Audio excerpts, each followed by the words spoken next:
Todo médico necesita establecer un diagnóstico preciso de la condición física de sus pacientes para poder proporcionarles el tratamiento adecuado a sus dolencias de salud, ¿no? Y creo que lo mismo podemos decir acerca de otras áreas de la vida.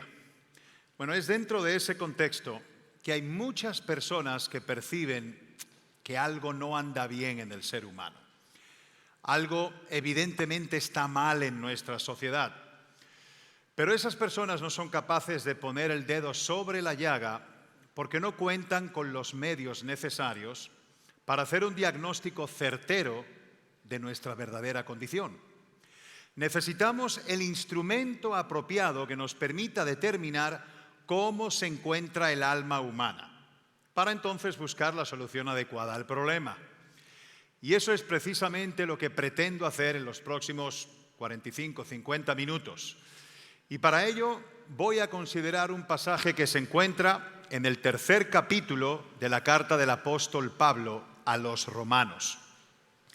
Pero lo cierto es que solo Dios puede hacer una radiografía al corazón o al alma del hombre. Y lo que nosotros vamos a encontrar en este pasaje es así como el reporte del radiólogo, pero hecho por el apóstol Pablo bajo la inspiración divina. Pero antes de eso, les pido que me acompañen en oración y vamos a ponernos en manos de Dios. Bendito Padre, queremos agradecerte, Padre, el que nos hayas reunido aquí en tu nombre, que estemos juntos, Señor, y que estemos dispuestos ahora para ser ministrados por tu palabra, y para ello queremos pedirte, Señor, que tú tomes todo pensamiento cautivo, toda distracción, Señor, toda inquietud, para que podamos concentrarnos, Señor, en escuchar tu palabra. Prepara, mi Dios, un terreno fértil en cada uno de nosotros para que sea bien recibida. Todo esto lo ponemos en tus manos y te lo pedimos en el nombre de nuestro Señor Jesucristo. Amén. Miren, antes de continuar, primero debo de hacer la aclaración de que a pesar de que este es un reporte sumamente negativo, mi propósito no es que salgamos de aquí abatidos y deprimidos, sino por el contrario, más bien llenos de esperanza y sobre todo abrumados por la grandeza del amor de Dios.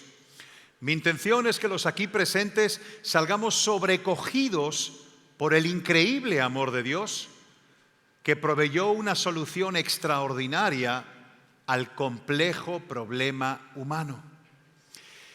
Y aunque pudiese parecerlo a primera instancia, este pasaje de Romanos 3 no es parte de un mensaje evangelístico de Pablo a un grupo de incrédulos del primer siglo. Más bien en él hay un recordatorio a los cristianos de la iglesia en Roma y a todos los creyentes en general de todas las épocas, incluyéndonos a nosotros, del estado en que nos encontrábamos cuando Cristo nos rescató. Este reporte radiológico consta de dos partes. La primera contiene dos declaraciones generales acerca de la condición de la raza humana, y eso lo vamos a encontrar en los versículos 9 y 10. Mientras que a los versículos 11 hasta el 18 encontraremos 6 manifestaciones específicas de los estragos que el pecado ha causado en el asiento de nuestra personalidad. Así que veamos primero las dos declaraciones generales, empezando por Romanos capítulo 3, versículo 9. Aquí Pablo se hace la siguiente pregunta. Dice: ahora bien, ¿llegamos a la conclusión de que los judíos somos mejores que los demás? Para nada.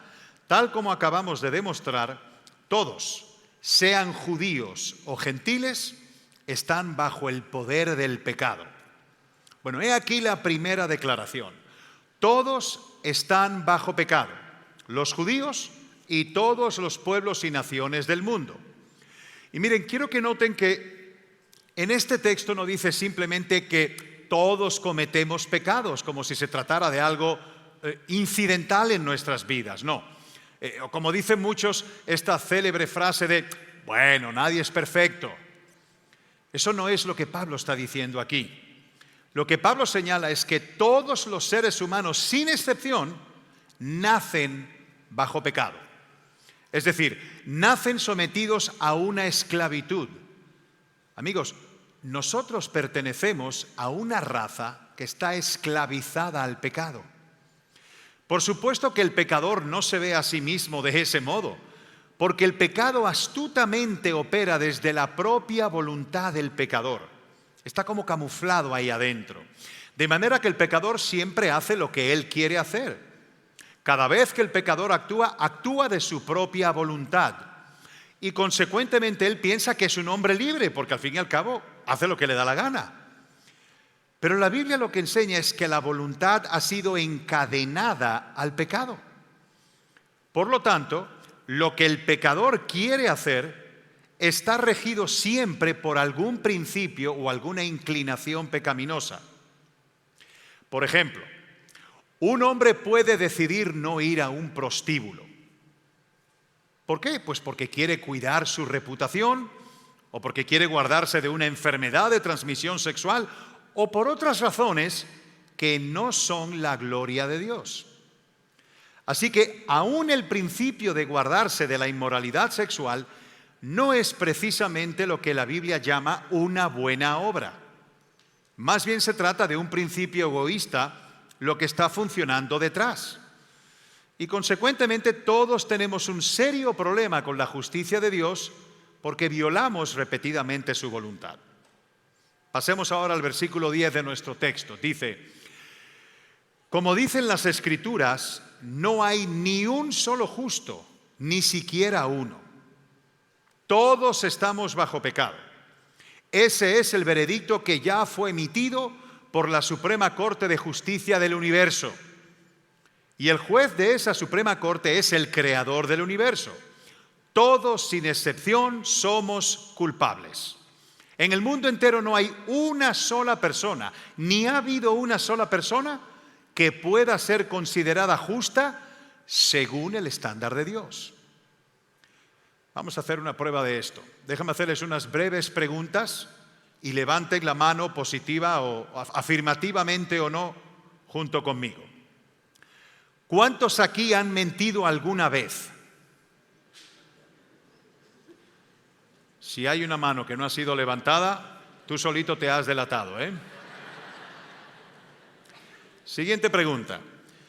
¿Cuántos han robado algo por insignificante que sea alguna vez? El lápiz de un compañerito en clase o 10 pesos en la cartera de tu papá. Acechen a la tercera ahora. Sobre todo los que vienen acompañados.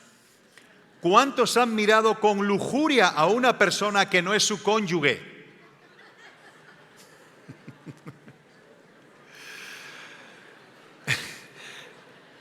Bájenla rápido.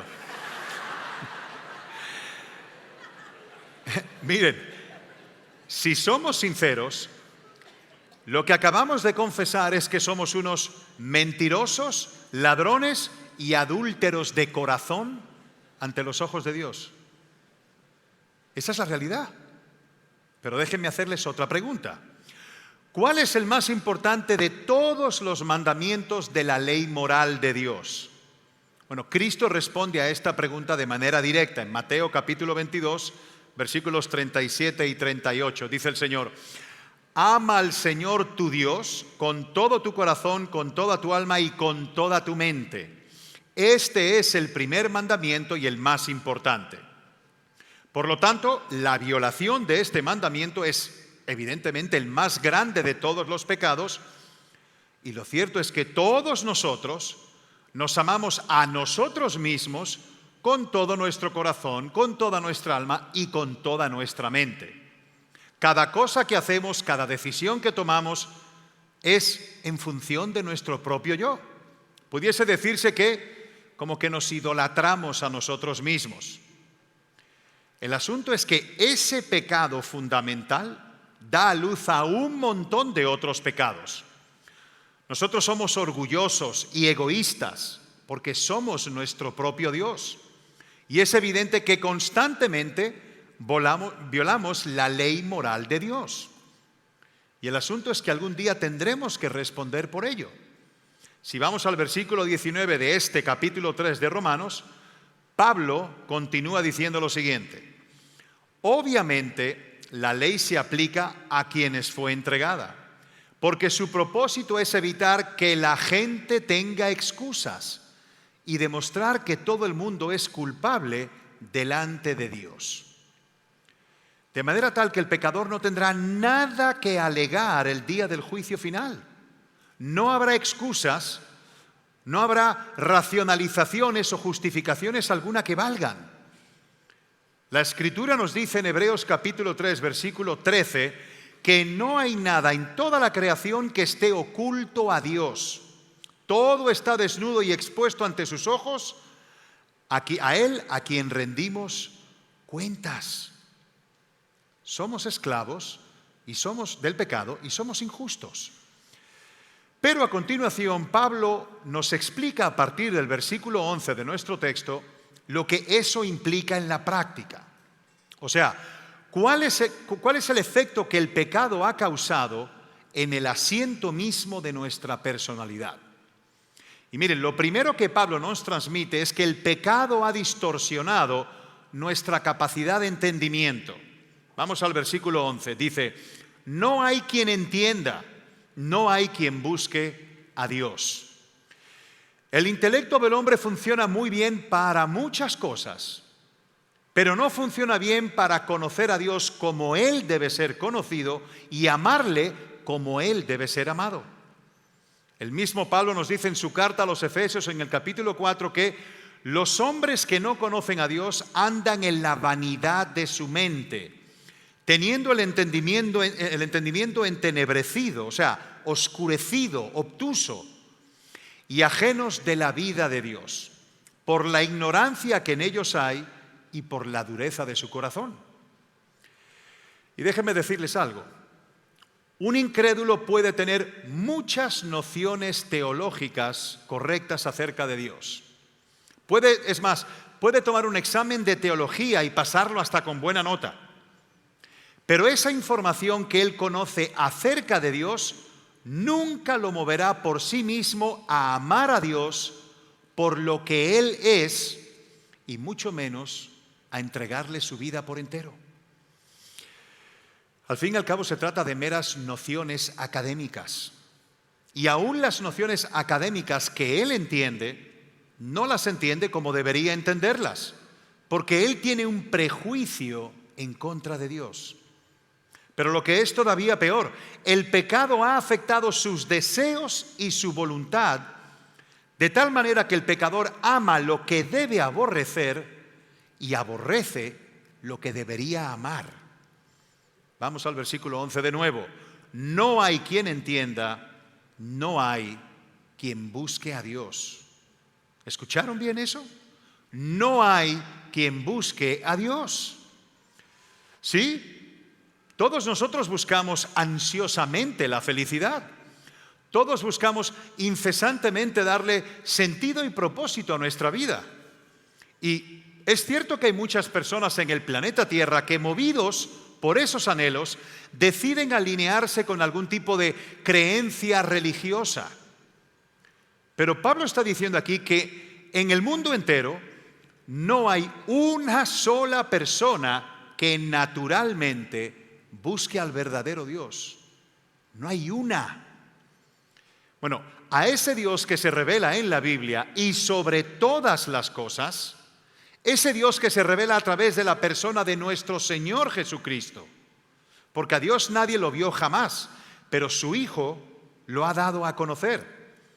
¿Qué dice Cristo en Juan 14:6? Yo soy el camino, la verdad y la vida, y nadie viene al Padre sino a través de mí.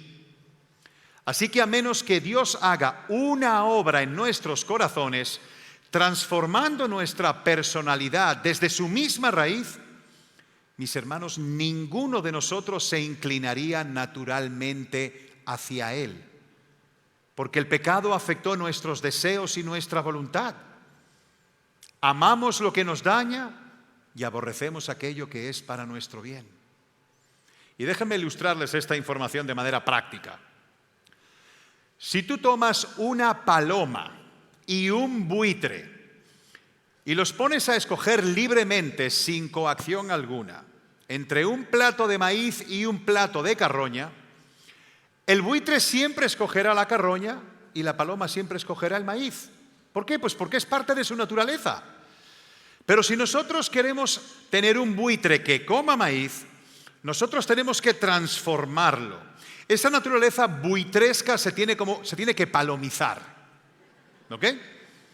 Bueno, eso es exactamente lo que hace Dios en la regeneración. Es un cambio tan profundo en el asiento de nuestra personalidad que por primera vez en nuestras vidas, nuestros deseos y nuestra voluntad comienzan a funcionar adecuadamente para así amar lo que debemos amar y aborrecer lo que debemos aborrecer. Por supuesto, si nuestro entendimiento ha sido alterado, si nuestro deseo y voluntad han sido dañados por el pecado, irremediablemente eso va a afectar nuestro comportamiento. Pasemos a ver el versículo 12. Todos, ¿qué significa todos? Todos se han desviado, a una se hicieron inútiles, no hay quien haga lo bueno, no hay ni siquiera uno. Bueno, Sergio, ahora sí es verdad que yo no estoy de acuerdo con este reporte radiológico, porque hay un montón de personas en el mundo que hacen cosas buenas. Es más, muchas de ellas ni siquiera son cristianas.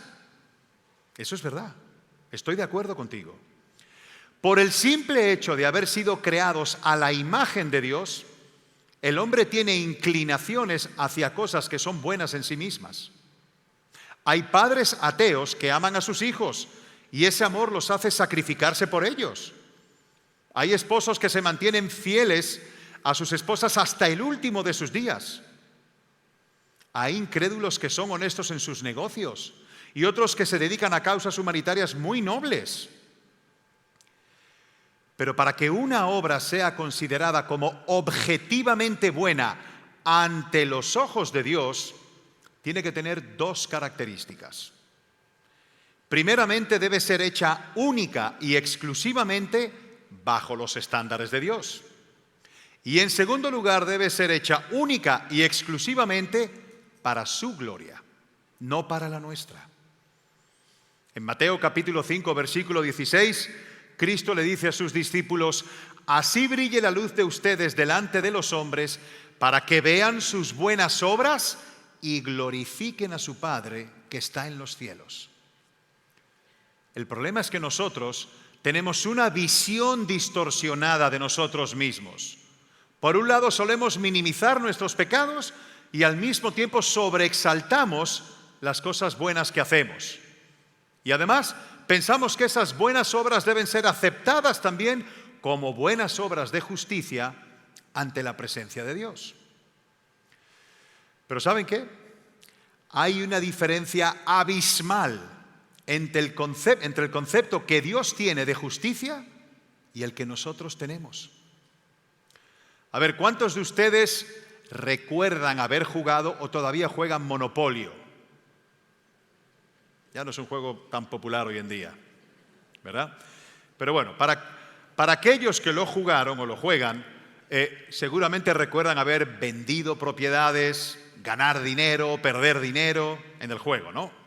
Ahora, quiero que se imaginen a un individuo que por alguna razón de repente pierde el contacto con la realidad y comienza a creer que esos negocios del monopolio son reales. Así que una mañana este individuo se levanta y se va a la sucursal de Banamex, que está en la avenida Tulum, con un maletín. Y le dice a la señorita en la entrada, la que te da el ticket, que viene a hacer un depósito de 1 millón de pesos. La señorita inmediatamente le busca a un asesor y lo pasa a un cubículo adentro.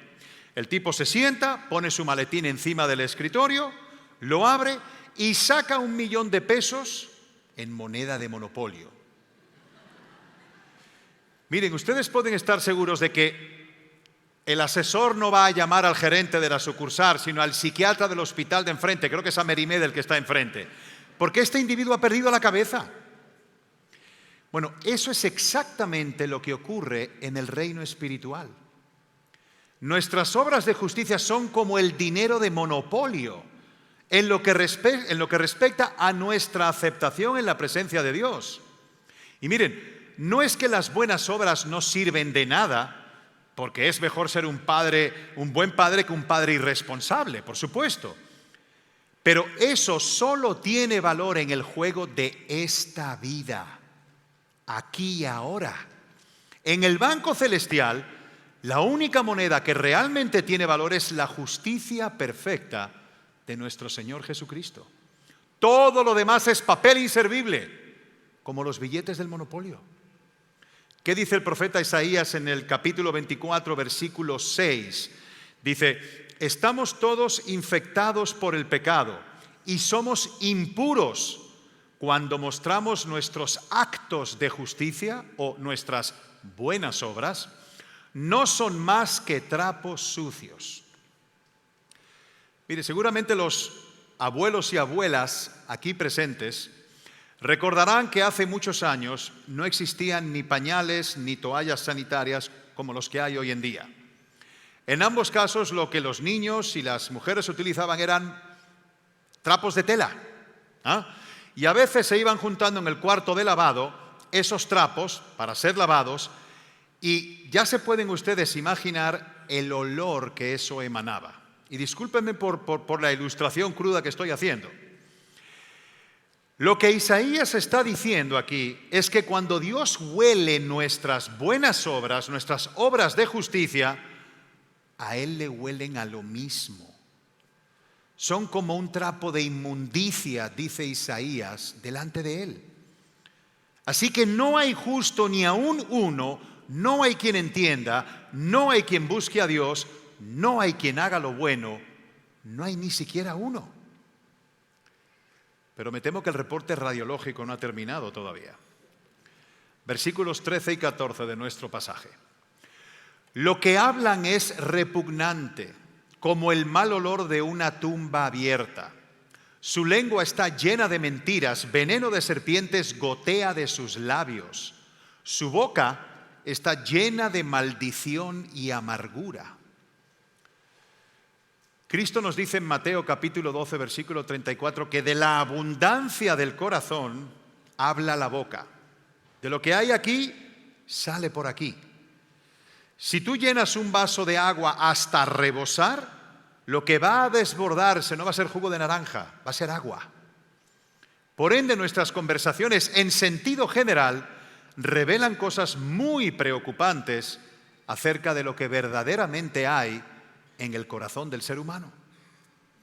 Alguien parafraseó ese pasaje que leímos en los versículos 13 y 14 con las siguientes palabras, voy a citar: sus cuerdas vocales están llenas de fraude, sus labios están manchados con veneno, su boca está llena de hiel, su lengua es una espada para atravesar a los hombres y su garganta un sepulcro donde los entierra.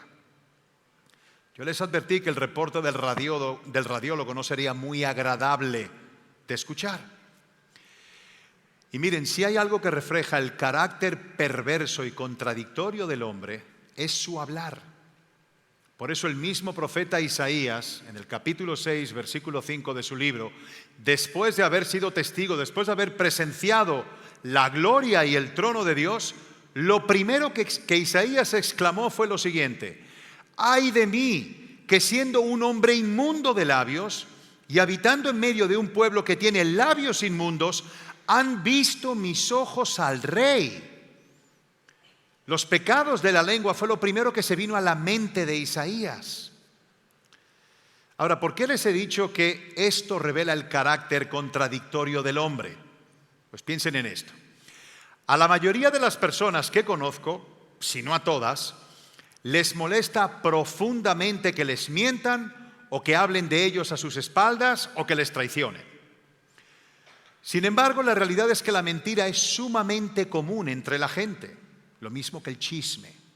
Y miren, tristemente la iglesia no se libra de eso, el chisme. ¿Y qué es el chisme? Hablar de una persona lo que debiste hablar con otra. Por delante te muestran una cara y por detrás te apuñalan. Esa es la realidad de la vida, ¿o no? Fíjense el desagradable cuadro que pinta el profeta Jeremías acerca de esto. Jeremías capítulo 9, versículos 3 al 6. Dice: Mi pueblo encorva sus lenguas como arcos para lanzar mentiras. Se rehúsan a defender la verdad, solo van de mal en peor. Ellos no me conocen, dice el Señor. Cuidado con tu vecino, ni siquiera confíes en tu hermano, pues un hermano saca ventaja de su hermano y un amigo calumnia a su amigo. Todos se engañan y se estafan entre sí, ninguno dice la verdad.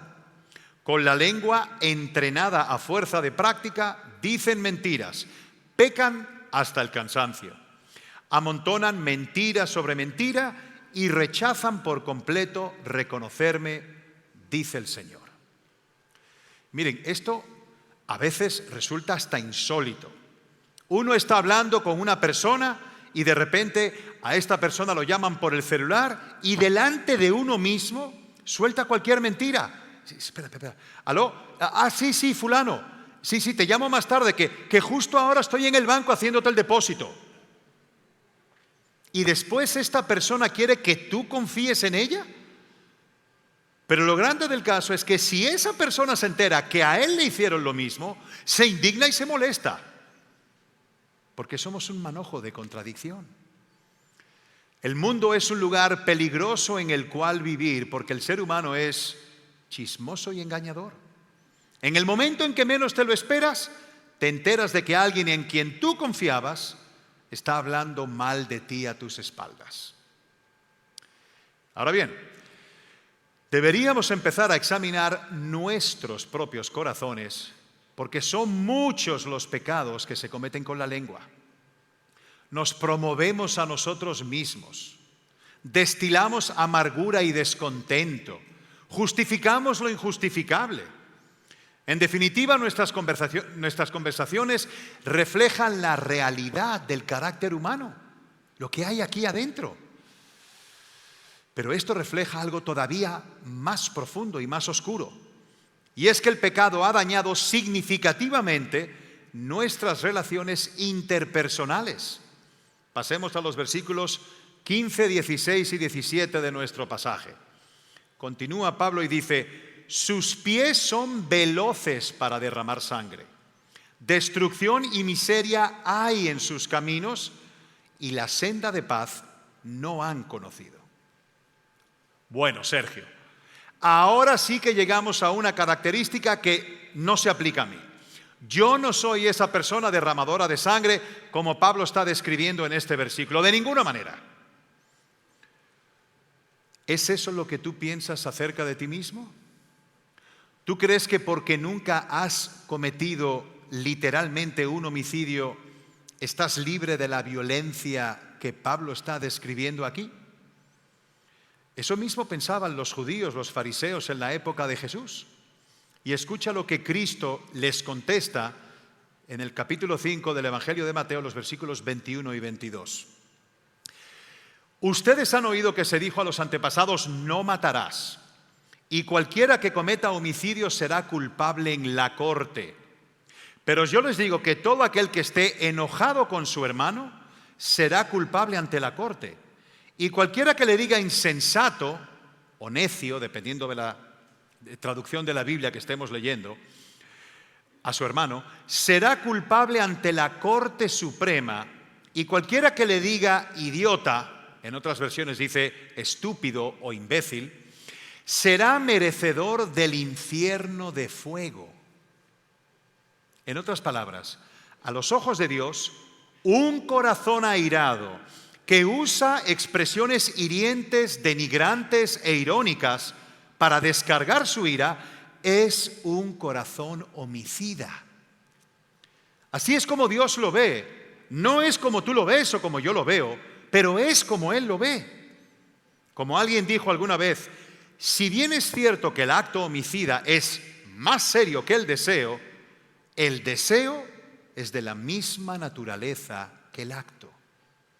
Vuelvo y te pregunto, ¿de verdad que esto no se aplica a ti?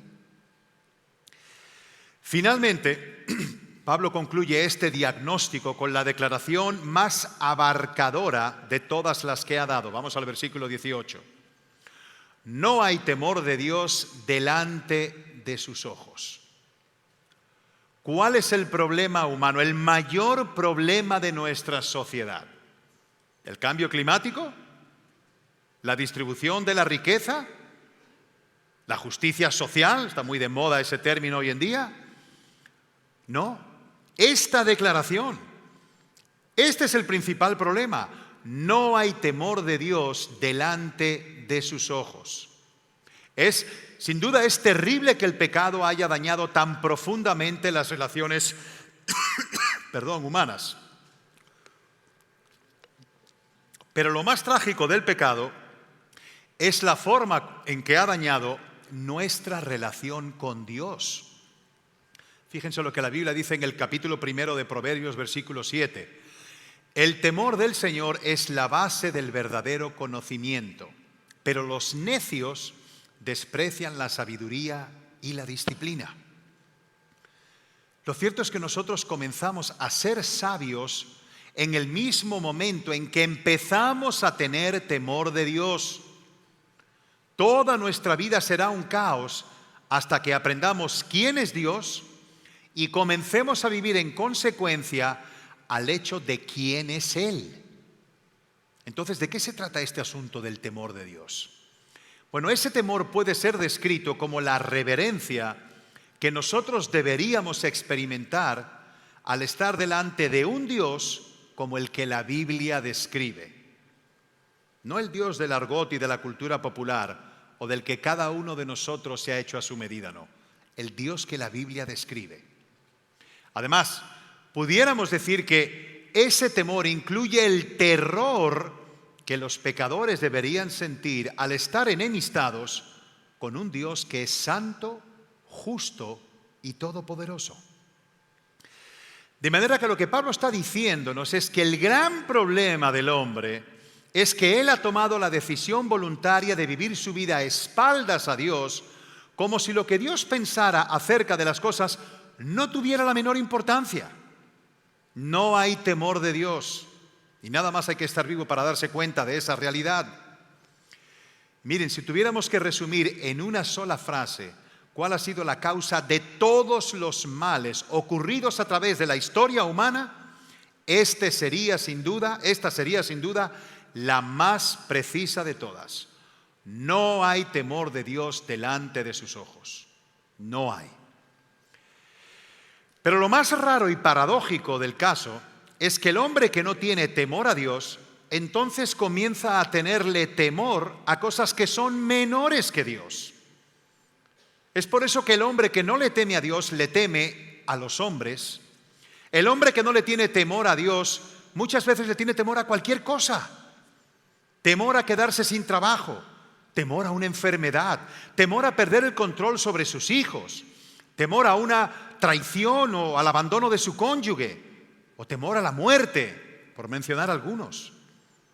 No le tienen temor a Dios y precisamente por ello viven en temor a un sinfín de cosas. Y esa enemistad del hombre hacia Dios se manifiesta, miren, en todas las esferas de la vida.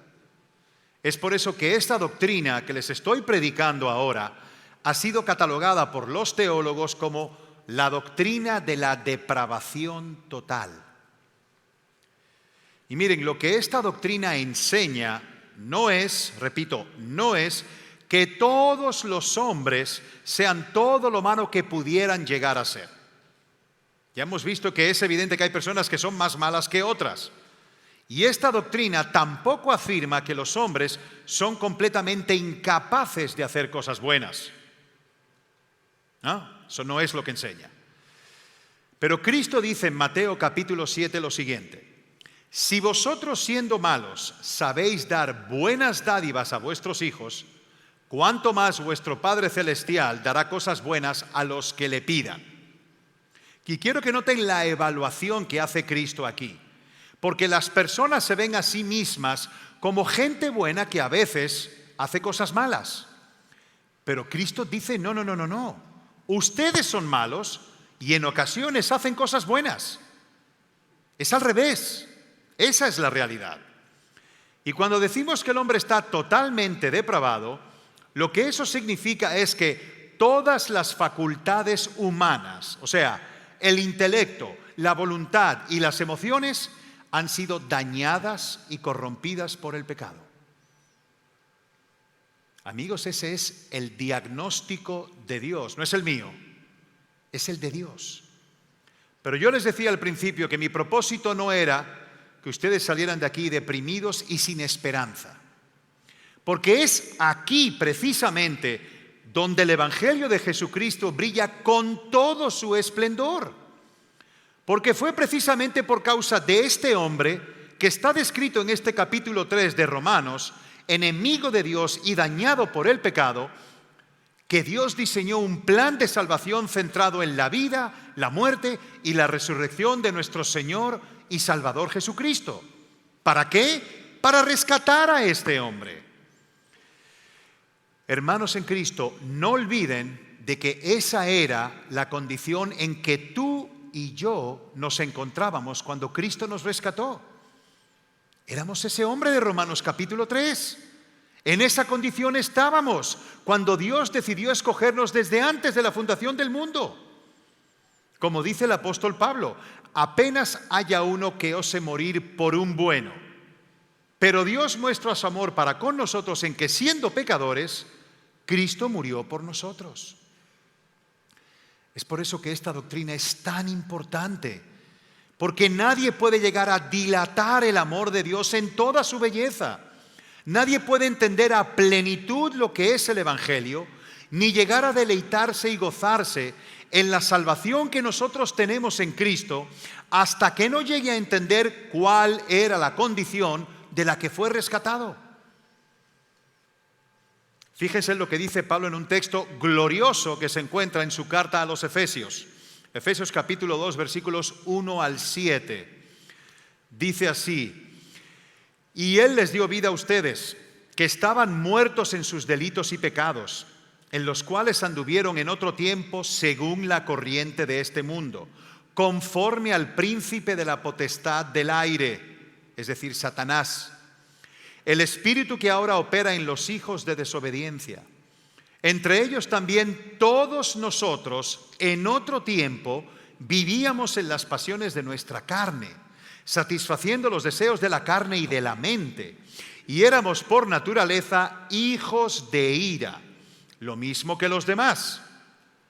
Pero, y qué extraordinario pero hay aquí: Dios, que es rico en misericordia, por causa del gran amor con que nos amó, aun cuando estábamos muertos en nuestros delitos, nos dio vida juntamente con Cristo.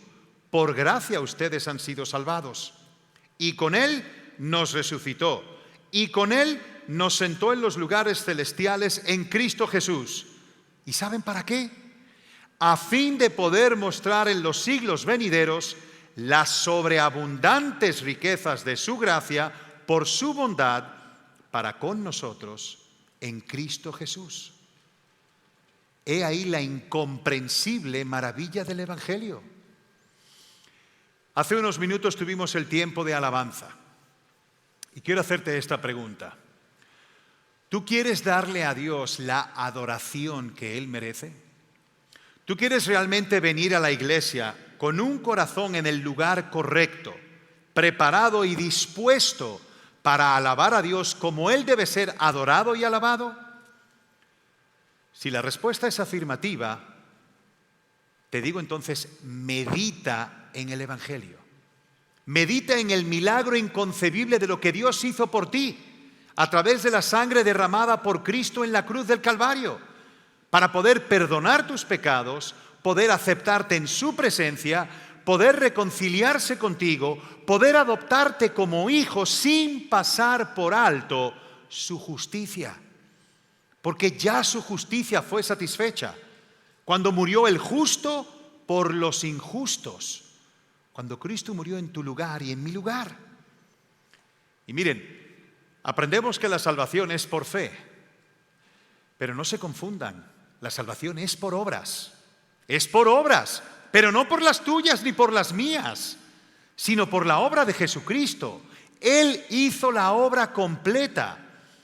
Después de ser injustamente condenado como un malhechor, después de ser salvaje y cruelmente azotado, clavado de pies y manos en un madero, haciéndose el foco y el receptor de la ira de Dios, al tomar para sí tus pecados y mis pecados. Antes de su último aliento desde esa cruz, Cristo dijo: consumado es, ya pago está. Eras enemigo de Dios y estabas muerto espiritualmente en tus delitos y pecados, pero Él decidió rescatarte por una razón que no podemos comprender. Dios decidió elegirte para salvación antes de haber puesto el primer ladrillo en este mundo.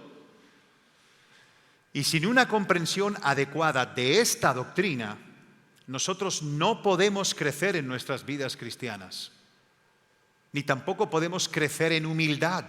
Y si no crecemos en humildad, olvídense de crecer espiritualmente. No hay manera. Escucha lo que dice Dios. Porque así dijo el alto y sublime, el que habita la eternidad y cuyo nombre es el Santo. Yo habito en la altura y en la santidad, y con el quebrantado y humilde de espíritu, para hacer vivir el espíritu de los humildes y para vivificar o para darle vida el corazón de los quebrantados. Mi hermano, cuando tú sientas que tu corazón se está llenando de orgullo, cuando tú percibas que está entrando algo de autojusticia en tu corazón y de repente te sientas superior a otros hermanos, cuando sientas que empieza a ser difícil, te sientas ser difícil perdonar a los demás, mi hermano, recuerda quién eras tú sin la gracia de Dios. Recuerda de dónde Dios te sacó. Y si tú estás aquí sin Cristo, si estás aquí de visita, si tú nunca has venido a Él reconociendo que esta radiografía que hemos analizado hoy es un cuadro preciso de tu condición delante de Dios, yo quiero poner la invitación del Evangelio delante de ti. Es obvio que por lo que hemos analizado y visto, ningún ser humano tiene la capacidad de salvarse a sí mismo. Es obvio. Un muerto no puede darse vida a sí mismo. Un pecador no puede darse a sí mismo un veredicto de no culpabilidad. Eso solamente lo puede hacer Dios en su tribunal celestial. Pero ¿sabes cuál es el medio que Dios usa para obrar en el corazón humano, en ese corazón muerto? La proclamación de las verdades que acabas de escuchar. Ningún ser humano procurará ser salvado hasta que primero descubra su propia impotencia para salvarse. Y mira, esa es la gran diferencia entre el cristianismo bíblico y todas las demás religiones y cultos que hay. Todas las religiones del mundo te dicen lo que debes hacer para tratar de alcanzar el favor de Dios. Pero el cristianismo te anuncia lo que Dios ya hizo en Cristo para mostrarle su favor a personas que no merecen ser salvadas. Así que yo no estoy aquí para decirte lo que tú debes hacer. Te estoy anunciando lo que Dios ya hizo en Cristo. Mi amigo, esa es la oferta del Evangelio. Hay perdón en Cristo para todo aquel que reconoce su condición, reconoce el estado de su corazón, se arrepiente de sus pecados, para todo aquel que descansa únicamente en la gracia, en la justicia y en la resurrección de Cristo en la cruz. Tenemos un gravísimo problema, pero Dios envió para resolverlo a un grandísimo Salvador. Ven a Cristo hoy, mi amigo, pídele a Él que te salve, pídele a Él que transforme tu corazón, pídele incluso que te ayude a reconocer tu propia impotencia, ahí donde estás sentado. Pídele que te haga percibir lo horrendo de tu pecado, porque dice la Escritura que Dios no y nunca desprecia a un corazón quebrantado y humillado, y que ningún ser humano que venga a Cristo clamando por misericordia será desechado. Así que ven a Cristo hoy, ven a Cristo ahora. Vamos a orar. Padre, queremos darte las gracias, Señor, porque nos has dejado un tesoro, Señor, que es verdaderamente incalculable en tu palabra. Gracias por habernos dejado, Señor, la fuente del Evangelio. Gracias por darnos tu palabra escrita de viva voz, donde nos indicas, Padre, nuestra condición y nuestro único camino hacia ti. Un camino marcado, Señor, por el quebrantamiento, por el reconocimiento de nuestro pecado, de nuestra perdición, de nuestra incapacidad, Señor. Y queremos pedirte, Padre, que tú utilices este texto para remover nuestra conciencia. Para aquellos que profesamos ser discípulos de Cristo, para empujarnos, Señor, impulsarnos a vivir un camino de obediencia y de santidad, con la única intención de darte honra y gloria a ti. Y para aquellos que están aquí y que no te conocen, Señor, utiliza estas semillas sembradas para confrontar su conciencia, para hacer ver, Señor, a esas personas que necesitan reconciliarse contigo, que tienen un problema con tu justicia y que la única manera de solucionarlo es por medio del arrepentimiento y la fe en Jesucristo. Te ruego, Señor, que por medio del Evangelio tú obres de manera milagrosa en sus corazones. Gracias te damos nuevamente por habernos reunido aquí en tu nombre en el día de hoy, y te lo pedimos y te lo agradecemos todo en el nombre glorioso de nuestro Señor Jesucristo. Amén.